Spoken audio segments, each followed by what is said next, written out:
On Tuesday, November 19th, the North Carolina House of Representatives will vote to override Governor Roy Cooper's veto of House Bill 10. House Bill 10 is the legislative equivalent of Frankenstein. It is a patchwork of extremist policies stitched together to give Raleigh Republicans one last win before they lose their supermajority in January. First, the bill requires county sheriffs to notify Immigration Customs Enforcement, also known as ICE, whenever they have undocumented people in custody.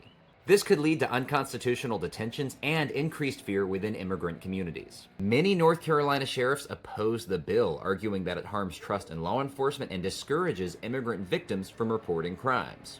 The bill also ignores some of our state's most pressing needs. For example, instead of funding our public schools, the bill diverts even more money to private school vouchers for wealthy families. This is part of a broader effort by Raleigh Republicans to triple the size of their private school voucher scheme despite growing concerns about fraud and lack of oversight.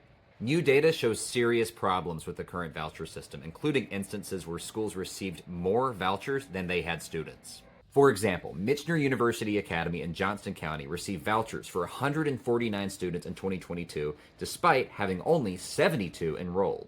In some cases, private schools continued to collect taxpayer-funded vouchers even after they stopped reporting their enrollment or ceased operations altogether.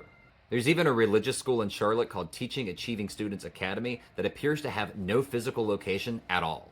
Instead of building community trust in law enforcement or funding our public schools, House Bill 10 just pours more taxpayer dollars into a flawed and poorly regulated system, benefiting wealthy families who already go to private schools and enabling wasteful spending to continue. Long story short, this bill puts fear, division, and failure ahead of the real needs of North Carolinians. But there is something we can do. Take 2 minutes right now to call your representative and tell them to kill this bill. If you don't know who your representative is, that's okay. Go to thehometownholler.com, scroll down to the bottom of our homepage, and click the bubble that says Find Your Rep. Make your voice heard and fight for good government here in North Carolina.